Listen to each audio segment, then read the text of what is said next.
Hey guys, George from Agoracom come to you live from the Sheridan Center in Toronto at the Police Innovation Showcase. With me, Cam Shell, I don't have to make the introduction, CEO of Draganfly, the most cutting edge drone solutions company in the world. You're here as a keynote speaker. Welcome, man. Great to see you. Thanks to have me. Right. It's always good to see you. Always. We're always doing this on Zoom, Yeah. but we're doing it in person. Yeah, I'm amazing. Thrilled.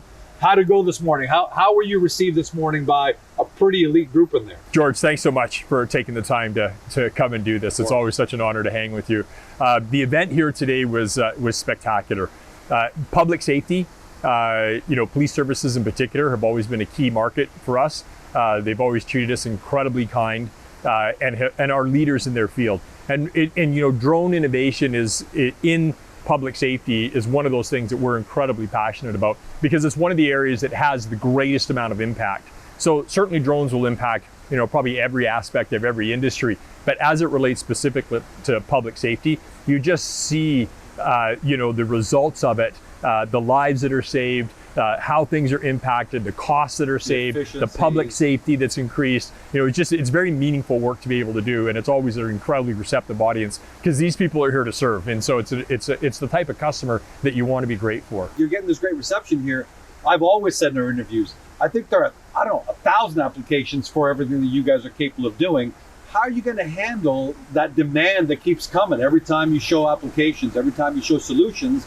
And you have companies come and say, we want that. How are you going to handle that growth? Yeah, well, what's really interesting about what's happening right now is the 6 applications that we talked about today are applications that are actually in use.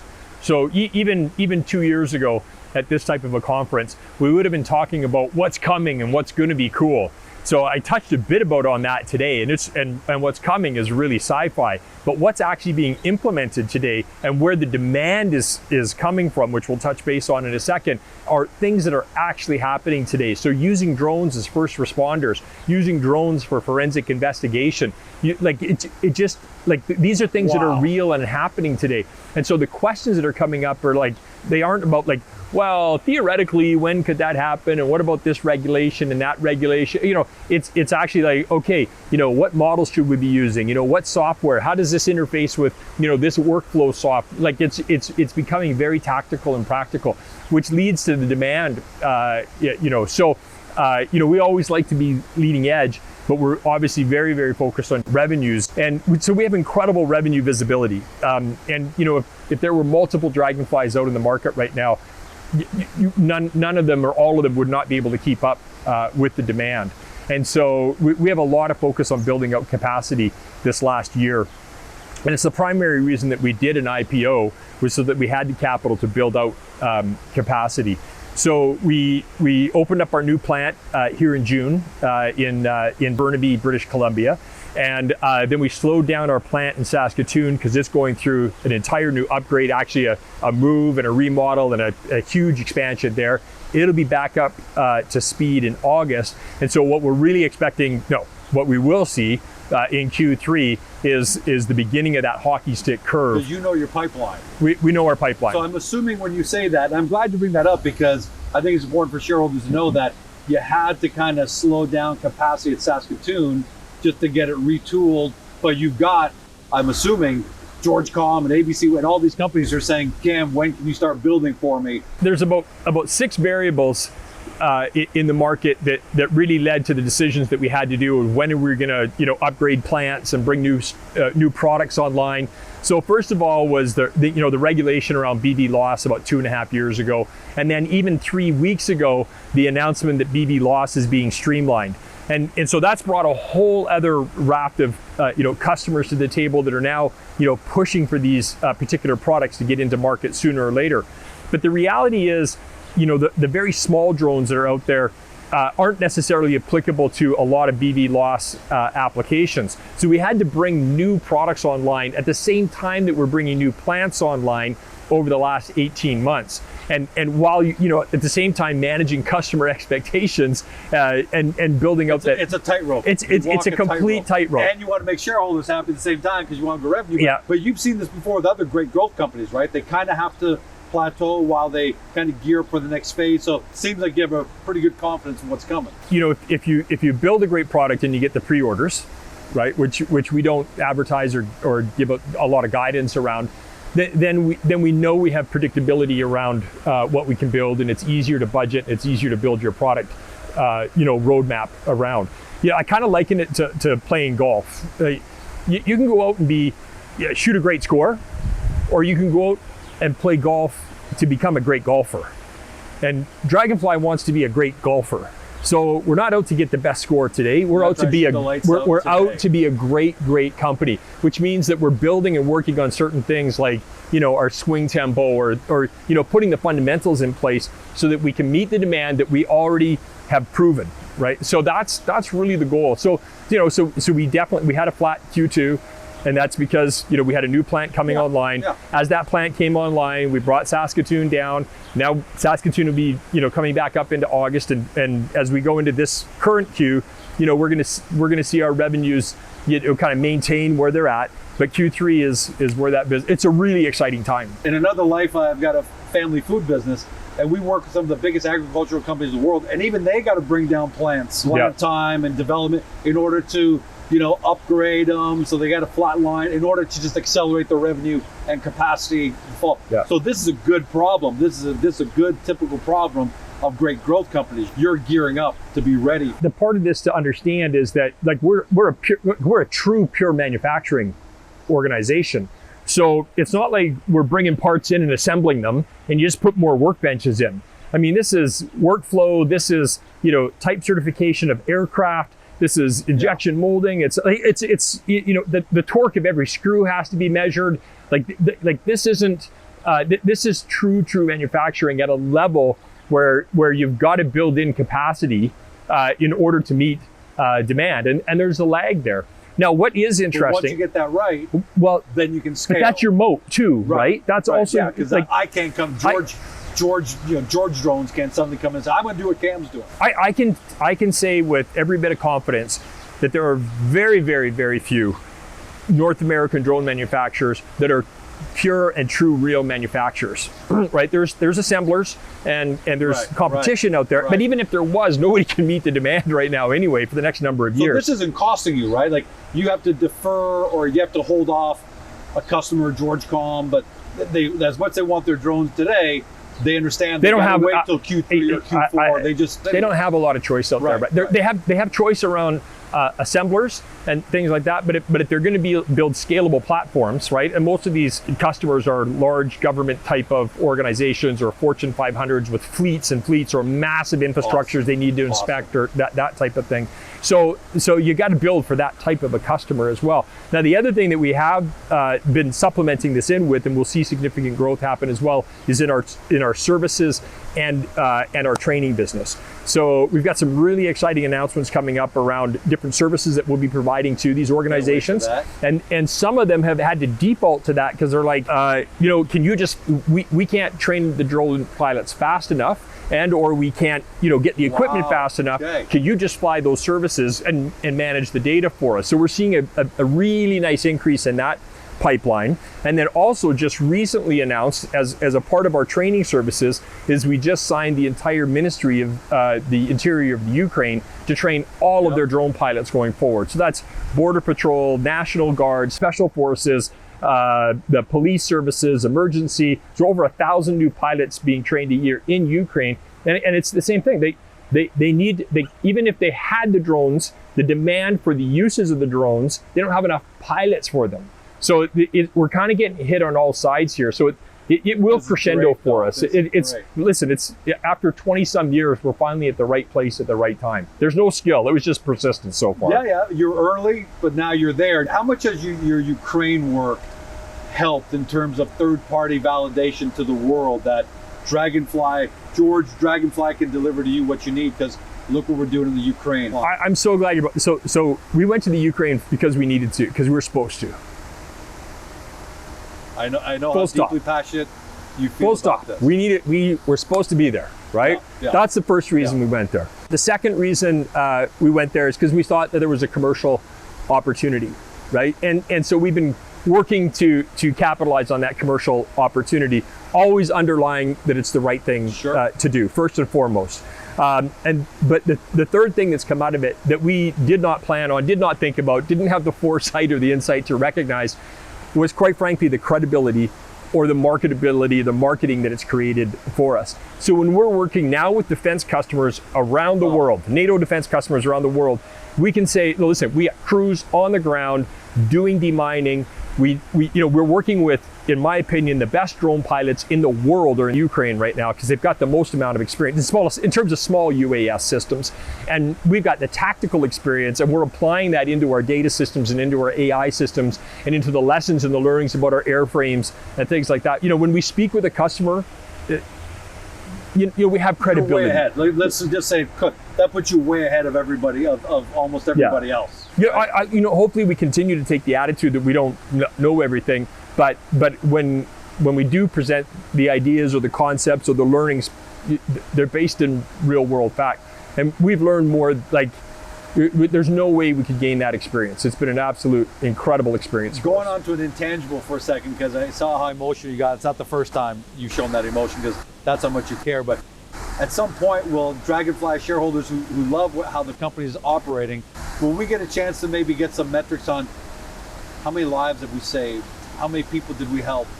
Because that would be a really proud moment for all of us. And I know you get choked up when we talk, because you've probably seen it firsthand, right? But just how much of an impact have we had on civilization, just on humans, outside of the income statement and balance sheet? Even the bigger lesson for us in that is the impact that we get to be a part of a community that's doing the right thing for the right reasons. So for sure those stories will come out. For sure those metrics and that data will come out at some point. But at 100%. How proud are you? Like, you and your team internally, you guys must have a sense. How do you feel at night sometimes when you're watching the news on TV and you say, hey, we're helping there. Our company, our shareholders, everyone's invested, everyone's on the team. How's that make you guys feel? Blessed, humbled, completely humbled. I mean, these people are losing family members every day. So when you put it in perspective, it's, we're not doing enough. But we'll do everything that we can. And it's going to translate into value for our shareholders. It is translating into value. Yeah, the third party validation is something I saw right away. When you first announced Ukraine, there's no guarantee that we could actually deliver. It's a new theater, it's never been done before. It could go really right or it could go really wrong, or somewhere in between. Obviously it's gone really right. And now that that's happened, I mean, as a business guy who understands marketing and business development, I mean, that's just an insurmountable competitive advantage that you have over almost everybody else on the planet.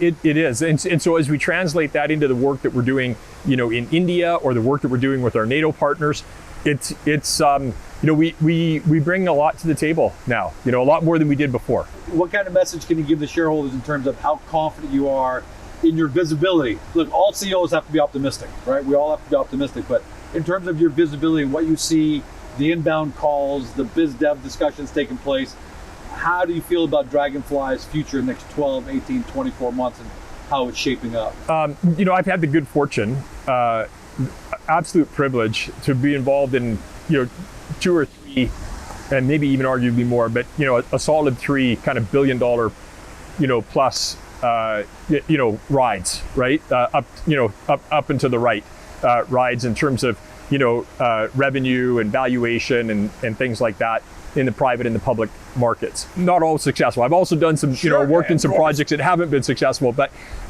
I've never seen anything that's going to do what this is going to do. And maybe a part of that is because it's so meaningful.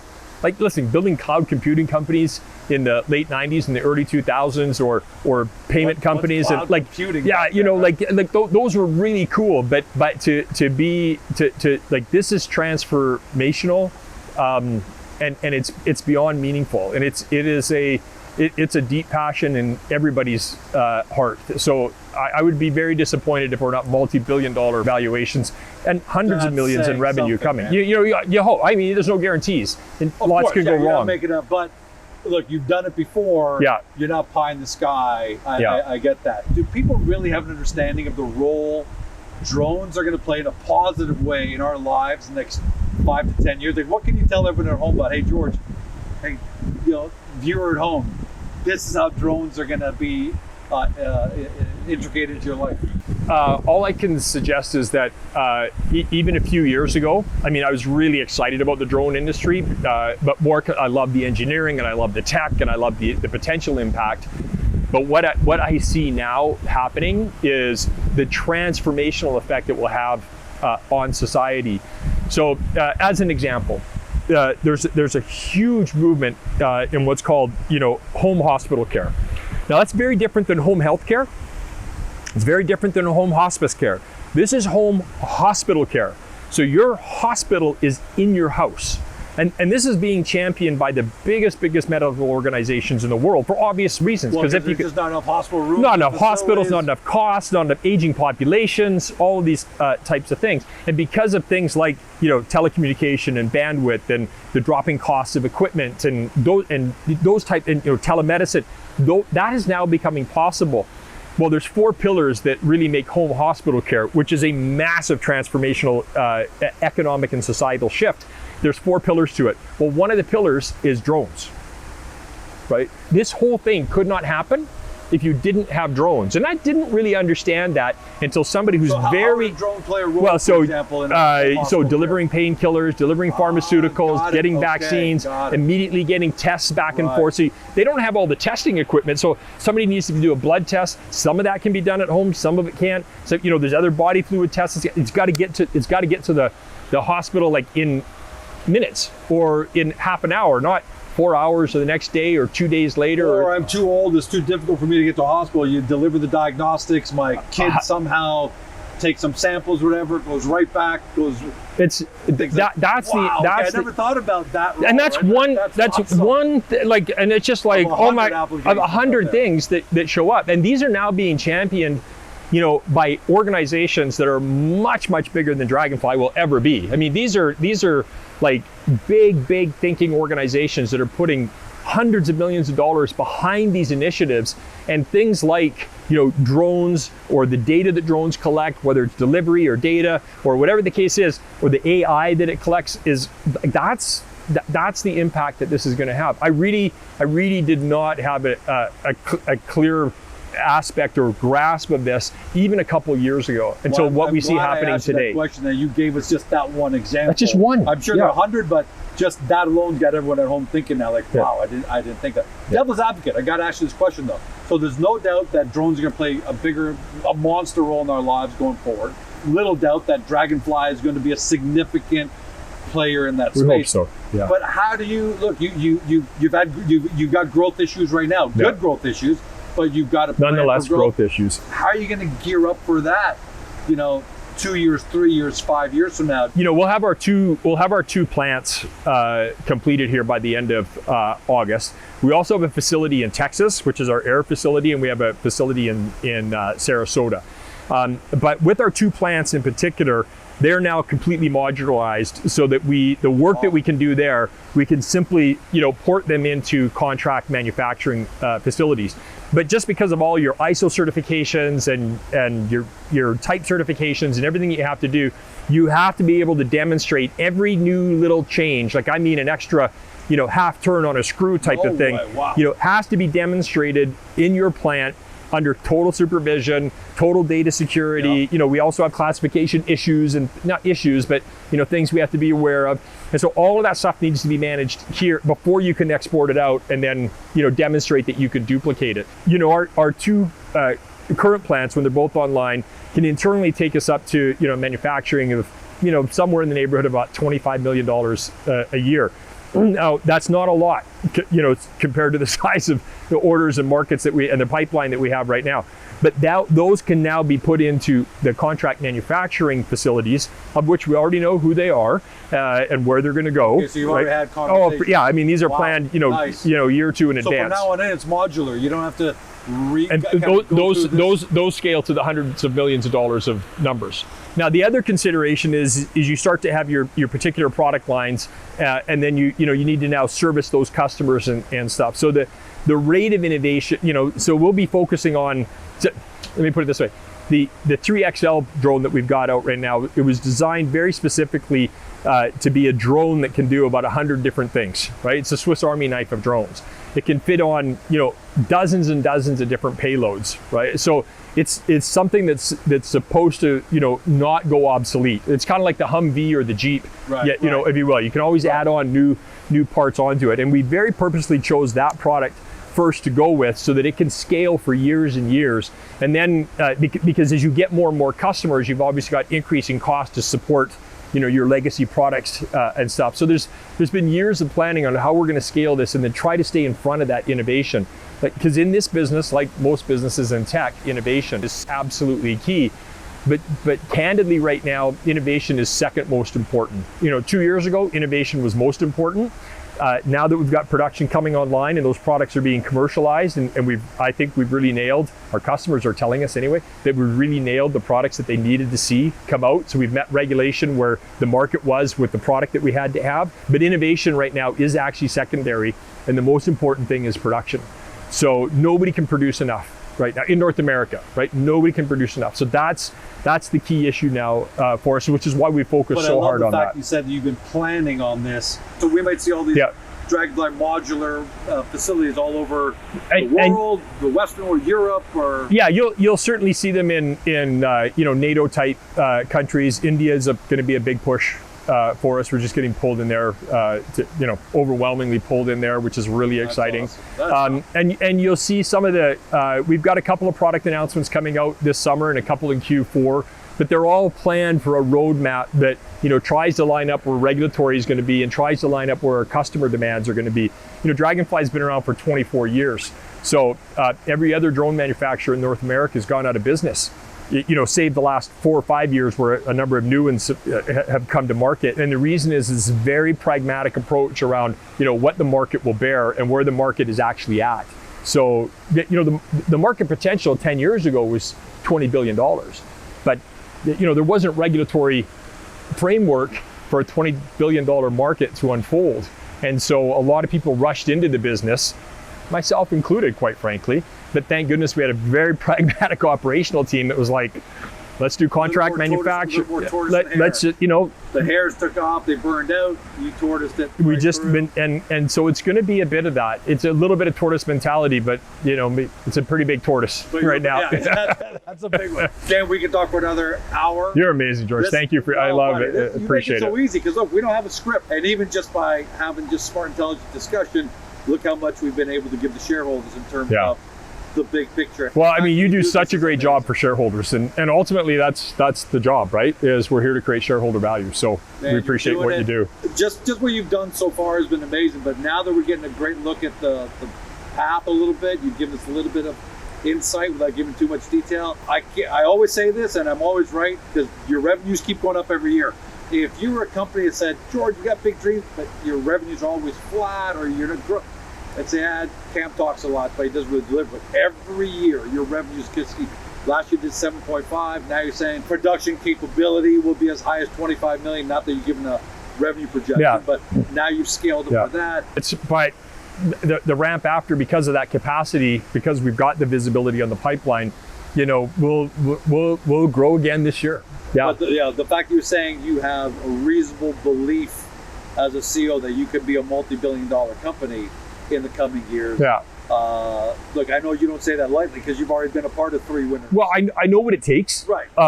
So that said, I'm a dreamer, right? So take it with a grain of salt, but I do know what it takes. Pragmatism in your background. Yeah, it's hard. It's really hard to do it. Well, and you make it look easy. Oh, man. Sometimes I sit at home when I see these announcements come out and I say, but of course they got that. Of course Lufthansa have selected you guys to work together for marine rescue. Why wouldn't they? Yeah. But the fact of the matter is, it's really hard. It's really hard, and you make it look easy, buddy. But you're kind. Thanks for taking the time with everybody. Everything. Congratulations. I appreciate it, George. Thank you. And I can't wait to have our little talk in a couple of weeks. Let's do it.